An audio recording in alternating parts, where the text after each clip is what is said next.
究竟要怎么破解呢？伟业，伟业，来，喝汤。啊，这是我让张姨特意炖的参茸鸡汤。这么晚了，爹还给我炖汤呢。张姨炖了4个钟头呢，赶紧喝了。好，那我一会儿就喝。嗯，那我回屋了。好。哎，伟业，你是不是掉东西了？啊？哦，一张废纸，没什么。对了，以后晚上早点回来，别让我担心。嗯，吃吧。爹早点睡啊。哎。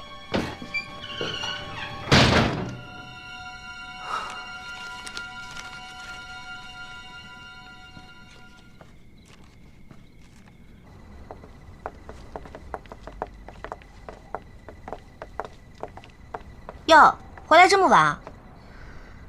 可以出去野了，开心吗？很开心啊。哎，林航景，你别以为我爹什么都听你的，宠着你。要不是三哥在爹面前帮你求情啊，你以为你能去女校教书吗？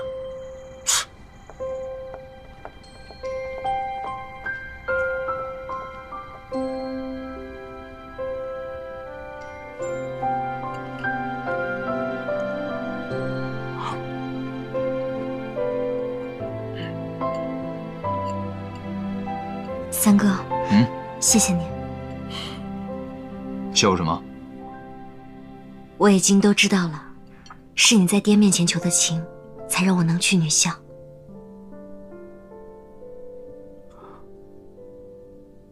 我当什么事儿呢？你打算怎么谢我？你说了算。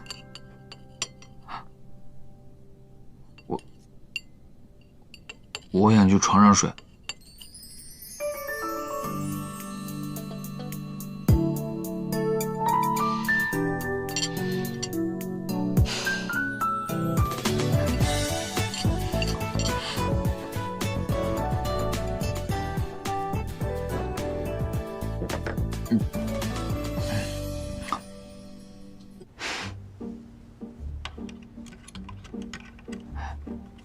杭景，杭景，我觉着我们这不像睡觉。那像什么？下棋，我们中间隔着楚河汉界。那就对了，防止你飞象过河，一整个晚上，你的手、你的脚、你身体的任何部位都不可以越过这条线。这话说的。林杭景，我告诉你，我萧北辰长这么大，敢这么对我的人，唯独你一人。哼！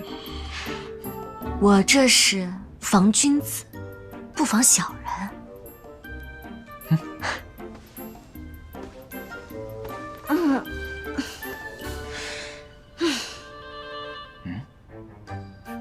防君子，不防小人。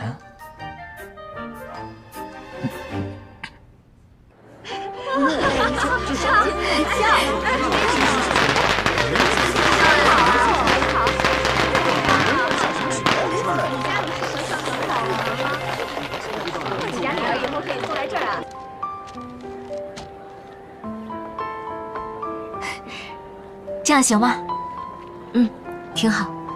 城京女校，新开的女校啊，一学期5块钱，5块啊！对呀，太贵了吧？是啊，女孩子上学太贵了，5块这么多，往上前站，大家往后站，那边的退后。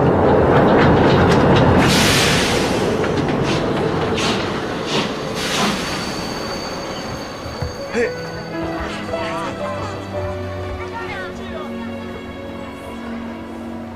哎，三哥，哎，你看，在那儿。杜教官，可算是把您给盼来了。好久不见，好久不见，好久不见，好久不见。杜教官，你们一个个的都成长了，是啊，这么多年没见，走吧，上车聊。走。杜教官，就是这份加密文件。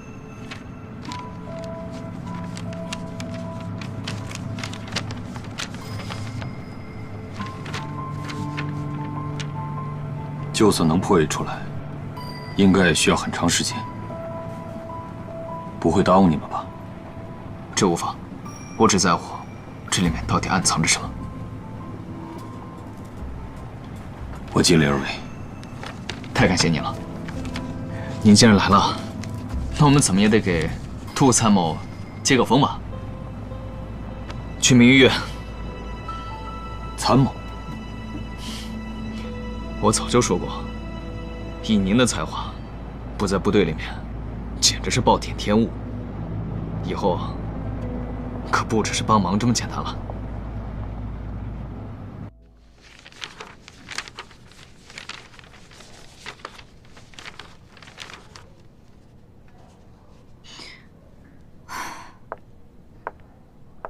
哎呀，杭景，你就别忙了，一个报名的都没有，也不知道这报名表什么时候才能用上。是啊，我们都已经免费3个月了，这学校的水电、桌椅哪样不要钱啊？有人了，有人了，有人来报名了，真的！哎，来，这边。请问你们是来报名的吗？啊，请问你这上的什么课呀？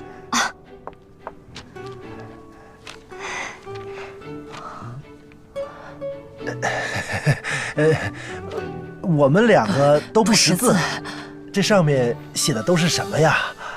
这上面写的是文化课，主要有国文、算术、英文，还有初级的物理和化学。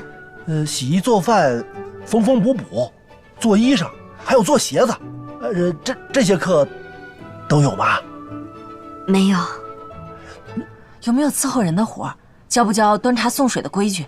我们呀，还想把她送到像您这样的大户人家做丫鬟呢。是啊。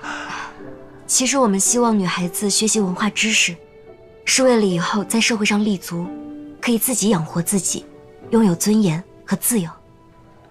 这个林老师说的什么外国话呀？其实女孩子嘛，早晚都得嫁人，不用当什么女秀才。爸，我想念书。念什么书啊？家里饭都吃不上了，哪有闲工夫让你读书啊？咱们穷人家的女孩子呀，将来能嫁个好人家，那都是烧高香了。林老师，要不这样，我们再回去好好想想。是啊，我想念书。赶紧回家，爸，赶紧回家，我想念书。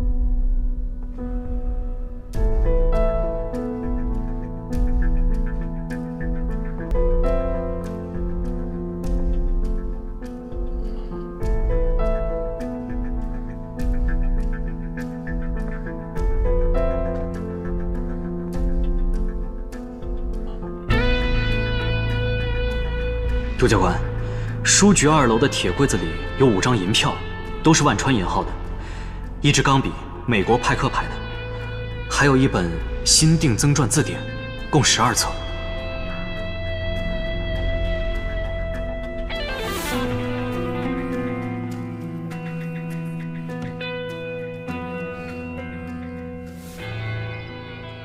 我们应该因材施教，开设一些实用课程，满足实际需要。满足他们的实际需要，这样就可以培养他们的学习兴趣。林老师，听说你们女校招不到学生啊？这才没几天呢，以后会好的。以后，我看你是异想天开。你现在让一帮穷人家的女孩子去读书，他们的心思根本只想着如何维持生计。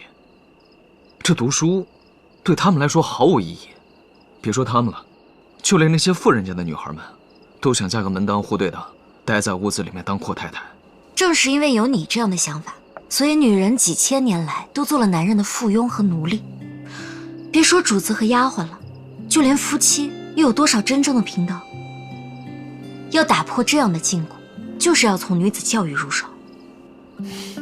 行，那你所谓的平等，到底是什么？是独立。有了文化，女子就可以找到更好的工作，实现经济的独立，一切开销都可以花自己的钱，不用卑躬屈膝看人脸色，也不用担心有朝一日被抛弃了就一无所有。其二，就是精神独立。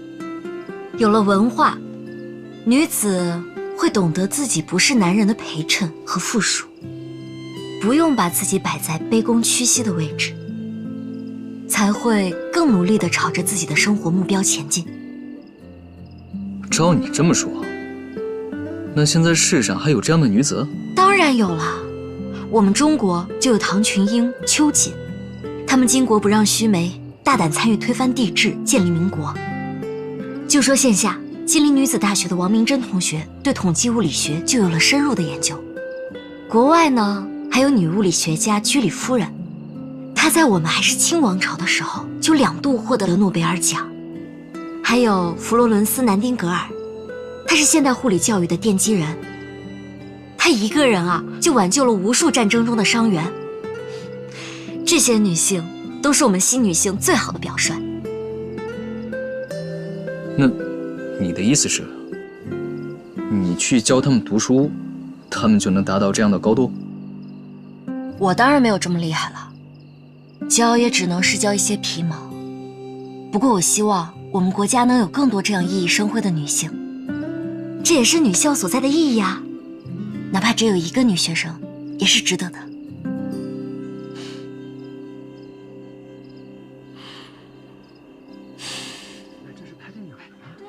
小姐，咱还要继续逛吗？这是加曼小姐。回去吧，是吧？反正百货公司也没有什么新款式。加曼小姐呢？小姐，那边是不是在拍电影啊？哎，咱就过去看看呗，凑凑热闹嘛。哎，行吧，反正横竖也是无聊。让一让，让一让。加曼小姐，啊，导演。你看一下啊，小姐，这个场景啊，那个姐姐我们要好好利用。好漂亮啊！这个镜头呢很重要啊，这句词可以删掉。还有这个，好吧？这场戏呢，主要是突出你和男1号之间的暧昧关系啊，一定把这个氛围啊给我呈现出来。好的。凤琪姐姐。可不做梦，剧本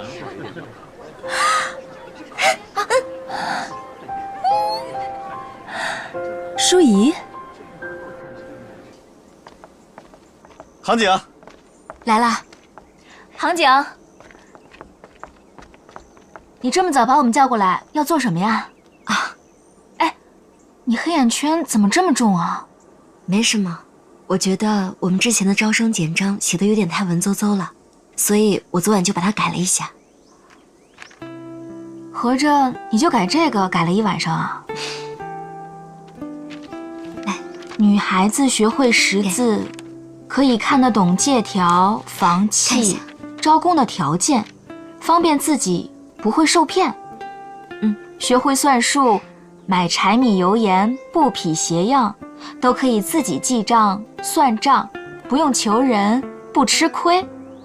你们觉得怎么样？很不错，挺好的。哎，是吗？太好了，这就叫对症下药。你写的呀，都是普通人家女孩最关心的问题。这样家长和同学们也会明白念书的益处，太好了。是啊，容易多了。我们赶紧把它发出去吧。哎，行，好。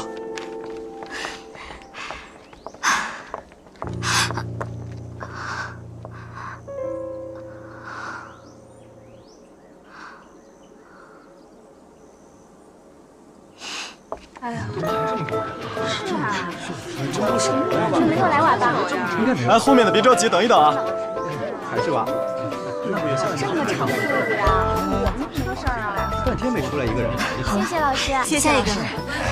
终于报上名了。三少夫人，啊不，林老师，您上次不是让我们回去好好想想吗？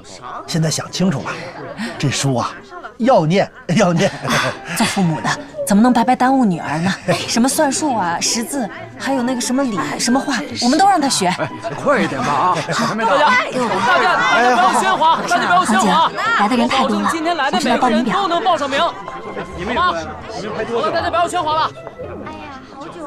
好了，按个手印吧。好。哎呦，你说这事儿耽误的啊！来，谢谢老师。谢谢了，报上了吗？报上了，咱们再回那边去啊。走啦。您请好。又好了一个。哎，魏老师，我有点事情，您能来帮我一下吗？好，你去忙吧。大家不要着急，希望大家有秩序的排队，我保证，让你们的子女都能报上名。好。我说吧啊，没想到报名的人那么多哈。可不是嘛，那队排的啊。哎，到前面，走，快走。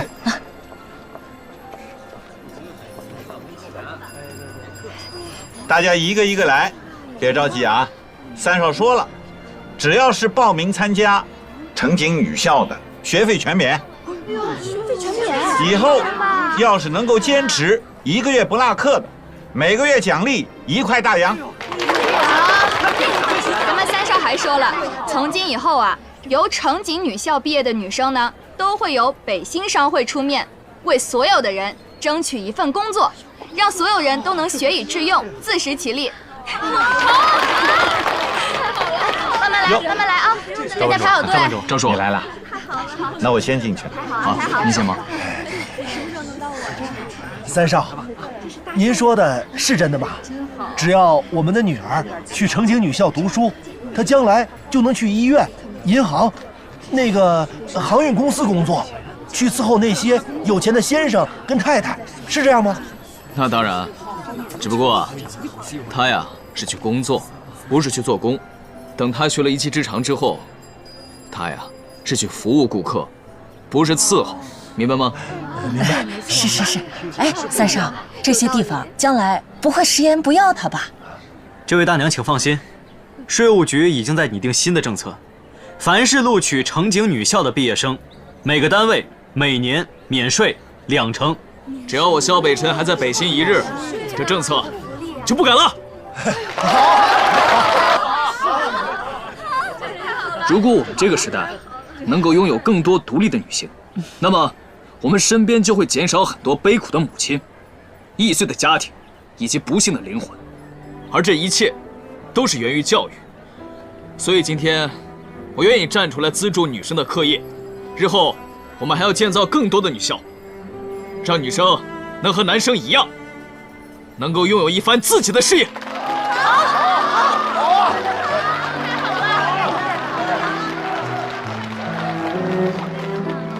来，大家排好队，一个一个来，不要急。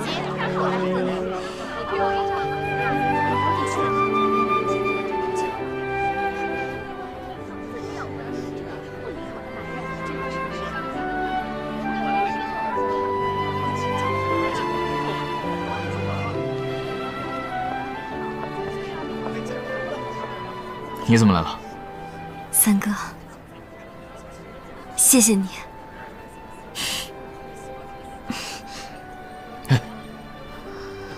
没事吧？没事。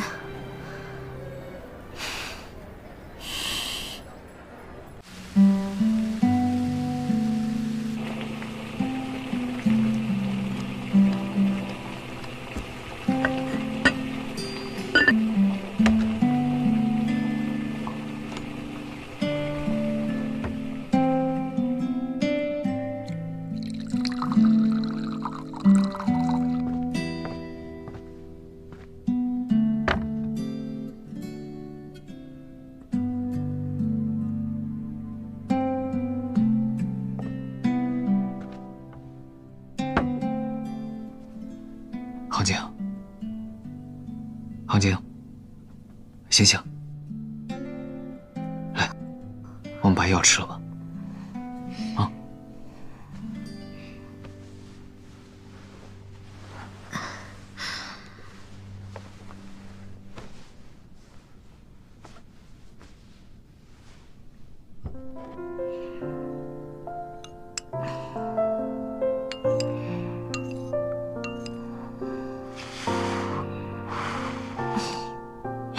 张嘴。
怎么样，三哥，你快看看，还是杜教官厉害，已经把密码给破译出来了。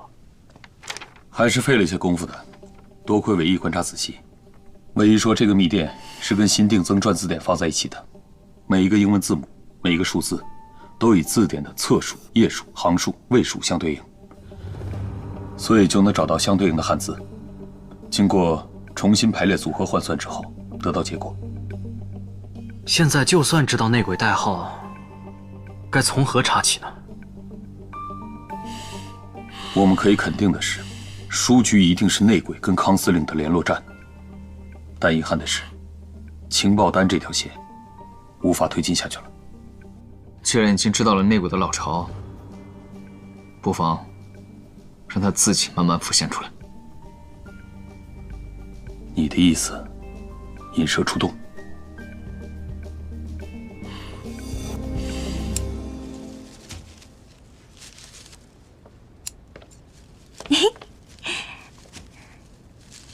小姐，怎么样？这可是姑爷昨天连夜让人布置的。你说这是为了谁呀？金香，我看你最近是越来越多嘴。不是我多嘴，是我家小姐和这姑爷的感情越来越好了。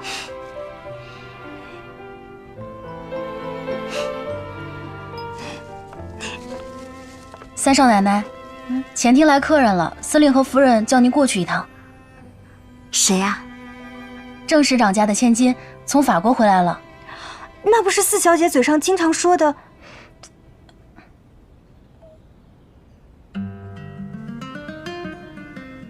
小宝宝，凤琪啊，这算起来你在法国也待了5、6年了吧？是啊，好久没见你们了。爹，启，佳曼，杭景，你怎么会在这儿啊？哎，你们俩原来认识啊？那太好了。凤琪，你还不知道吧？现在杭景啊是你三哥的媳妇儿。啊，原来你就是三哥的媳妇儿啊！这世上怎么会有这么巧的事情啊？老爷，哎，那个东大营那边来电话了。哦，好，哎，你招呼一下。好，来，走，我们进来坐吧。好，走，来，走。前2天啊，在大美百货，多亏了杭景帮我抓小偷，否则啊，我的钱包可就没了。我们家杭景啊，就是热心肠，就爱帮助别人。既然你们认识了，那就好了，也不用我介绍了。看看这俩小家伙长这么大了，还记得凤琪姐姐吗？小时候我可抱过你们呢。凤琪姐姐真漂亮。凤琪姐姐，我盼星星盼月亮，总算把你给盼回来了。这次回来你可不能走了，你要好好在校府陪我。你呀，还跟以前一样没长大。什么事儿这么热闹啊？哎，三哥，你看谁来了？小粽子。小卷毛，你什么时候回来的？回来好几天了，我可终于见到你了。没想到你还记得我外号呢。那怎么能不记得呢？别看他现在窈窕淑女的样儿，打小啊就喜欢把自己裹得跟个粽子一样，里3层外3层的。还说我呢？别看你现在是军团长，小时候一头卷毛，只要梳不直头发呀，就哭鼻子。谁哭鼻子了？你哭鼻子呀？快坐吧，快坐吧，快坐吧。嚯，这什么呀？你怎么还爱喝这草莓味的汽水啊？这多少年了？你小时候不也喜欢喝汽水吗？我记得你喜欢喝的那个叫什么牌子来着？山海关，对不对？看来啊，还是我凤琪姐姐最了解三哥啊。他怎么能是最了解我的呢？我必须最了解你啊！你从小到大都很洁癖，衣服啊、被子啊不能有一点点脏东西。哎呀，我记得上学堂的时候啊，七姨娘来来回回啊给你送了好几趟呢，是不是七姨娘？你说的没错，我们家老三小时候最能折腾人了。你们3个今天压根就是联合起来批斗我。才听出来呀，就是批斗你呢。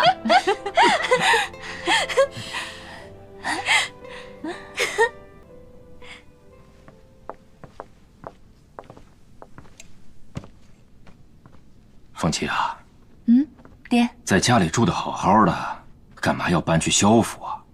再说你回来的时候，不也没告诉他们吗？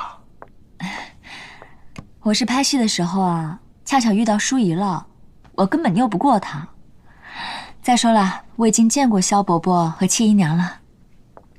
这么说，你见到萧老三和林航景了？哎呀，你干嘛进去给自己添堵啊？爹，我知道你心里担心什么。其实我这次回来根本就不是为了他，你看我都没有跟三哥讲，其实我是为了我的事业而来的。那这么说，你不在乎萧老三了？我在法国学到最重要的就是法国人的自由和随性，即使不能跟喜欢的人在一起，也要祝福他们。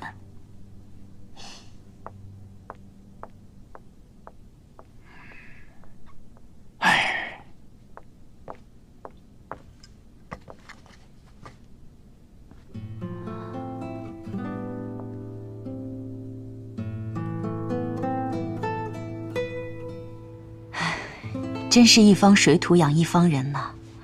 你看凤琪，简直就像变了个人。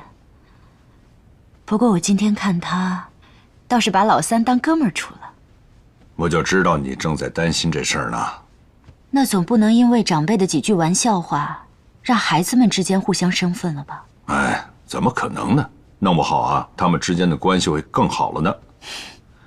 哎呀，还有啊，你让凤琪住咱家里，也可以舒缓一下这个老郑的怒气。这老小子是个认死理的人，两家多走动走动，正好别让那些别有用心的人见缝插针。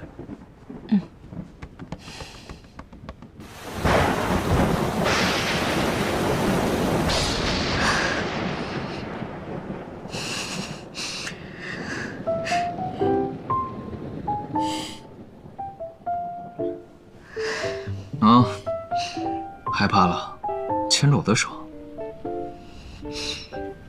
切，我不怕。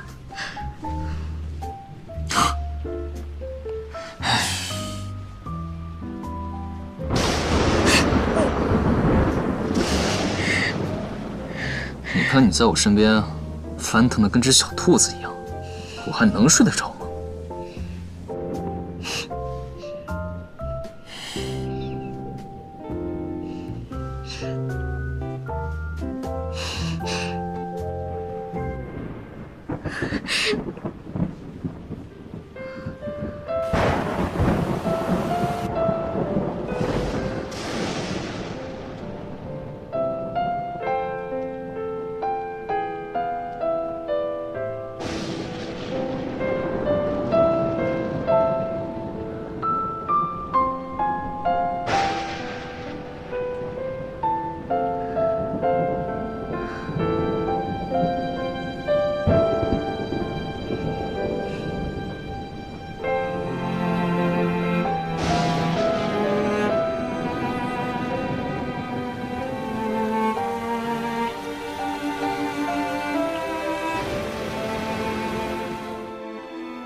爹，哎，老三，来得正好，坐下。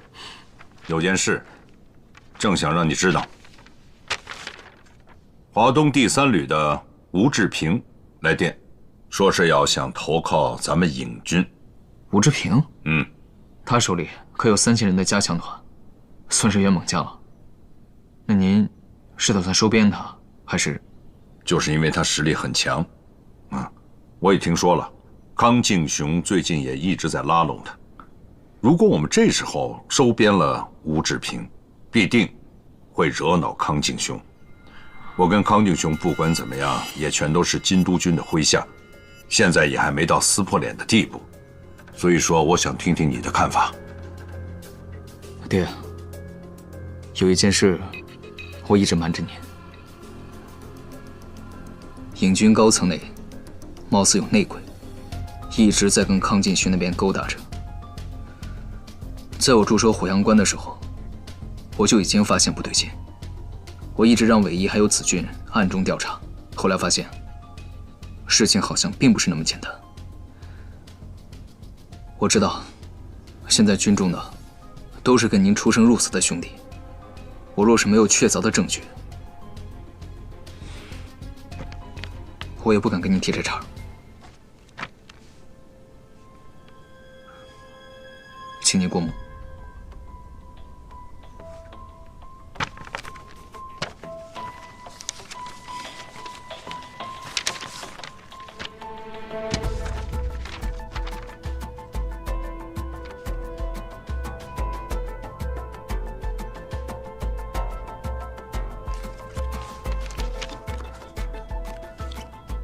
这件事情，还请您务必相信我。你的这些叔伯呀，都是我的左膀右臂，今后也是你的靠山。你要记住一句话：用兵之害，犹豫最大；三军之灾，莫过狐疑。如果查到最后，他们都是清白的，你这是会寒了人心，更会乱了军心。所以，事情没凿实，千万不可轻举妄动啊！爹，还望您先不要急着收编吴志平。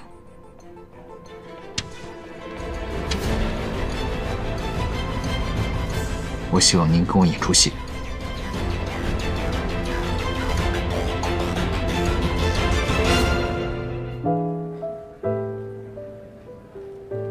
我跟我姑妈说了，你们家怎么样？舒怡，我们家这边也没什么。你看，那我回头找日子吧。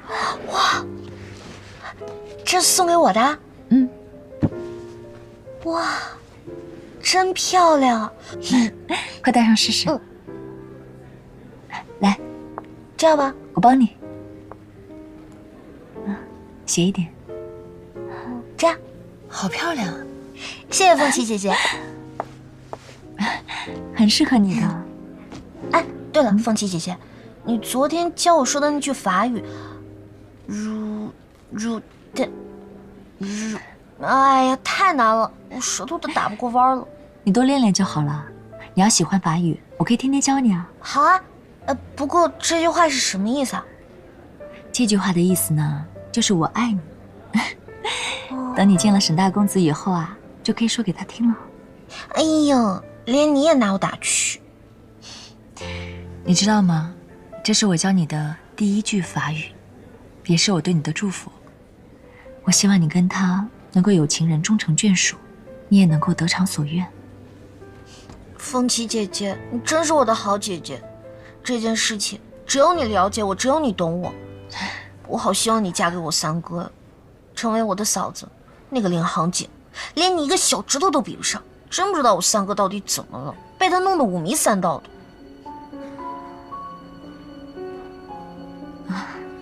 我觉得杭景人挺好的呀，美丽、娴静、有文化、有智慧，而且他对贫困的人也很有爱心，让人情不自禁的想接近他呢。我就不明白，你为什么这么不喜欢他？他娴静，才不是呢，天天就知道装模作样。他根本就不喜欢我三哥，真是为我三哥打抱不平。什么意思啊？凤琪姐姐，我告诉你个秘密啊，林航景啊有个初恋就在北新城，而且还是个卖风筝的小子。卖风筝的？对啊，你说他好歹吧，也算是个书香门第的千金，怎么会跟一个卖风筝的不清不楚的？不过呢，人家吧倒是也有名有姓，叫木子正。但是我听说他后来好像不知所踪了，应该是把林航景给抛弃了吧。所以啊，他这才改口要嫁给我哥，你说气不气人？更过分的是，我哥居然毫不介意，答应要娶她。那林航景，我左看的不顺眼，右看的不顺眼，我三哥是不是疯了？怎么会这样？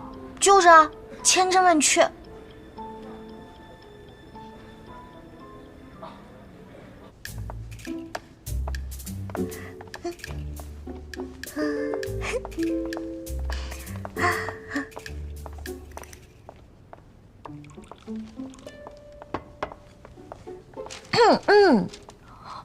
司令，我美吗？你头上戴的什么鬼东西？Je t'aime, je veux battre mon cœur。舒姨，你说的什么鬼话呀？你别把自己的舌头给咬着。七姨，你这就土包子了，这是法语。行了，行了，大白天的在家里胡言乱语的，这哪儿拔的野鸡毛插在头发上？成何体统？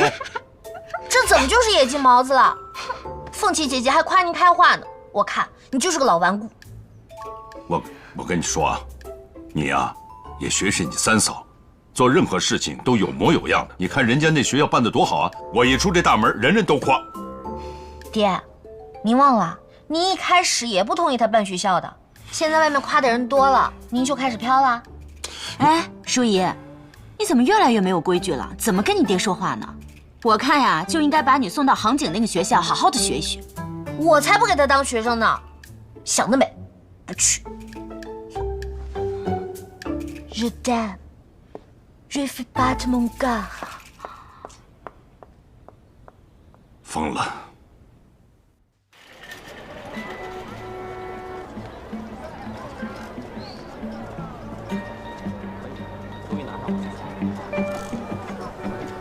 已经8点了，那人怎么还没来？不会不来了吧？吴志平已经把消息散出去了，这个人一定会出现的，盯紧点。是。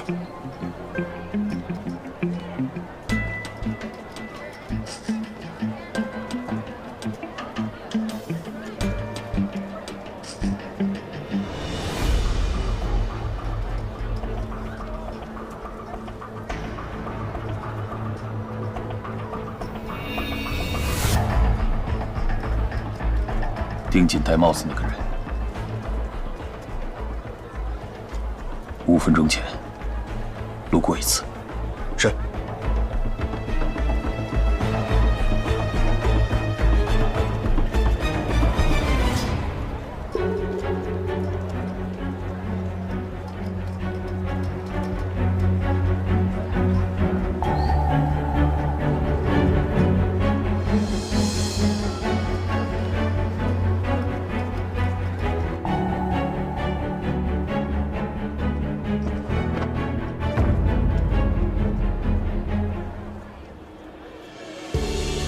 就是那个人，抓住他！抓住他！站住！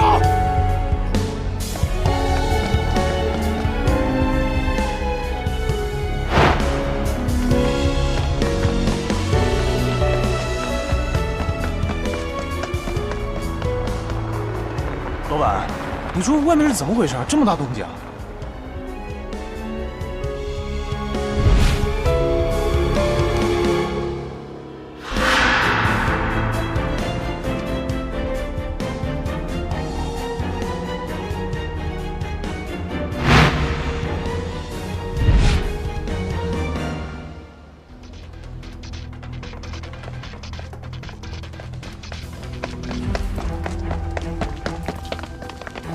那边包抄，进入他去路，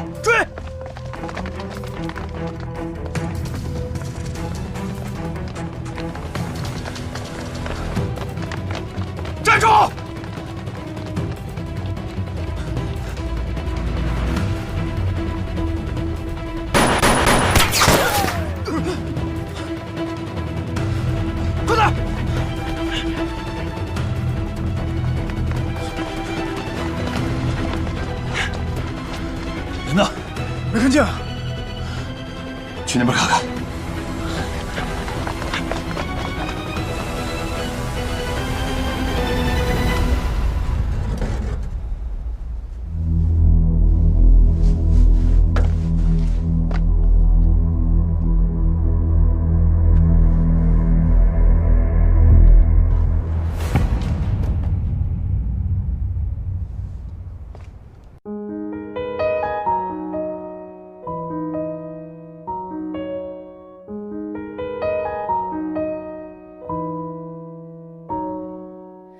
谁在盼望着春风抚摸？谁在凝望着摇曳的花朵？谁在仰望着夏夜满天星河？谁记得一颗流星转瞬而过？谁害怕心痛，否认心动？任孤独涂抹彼此的保护色，谁会甘愿蹉跎，这样擦肩而过？也要做一颗流星给你温热。我在天空画出你侧影的轮廓，让我再明亮一次，照耀星河。至少一次飞舞，不会再坎坷，用我一生守候一个承诺。我真心拥有过，哪怕短暂快乐，留给岁月一抹温柔底色。下次流星划过，如果还记得，我曾在天空眷恋你的轮廓。我在天空画出你侧影的轮廓，让我再明亮一次，照耀星河。下次流星划过，如果还记得，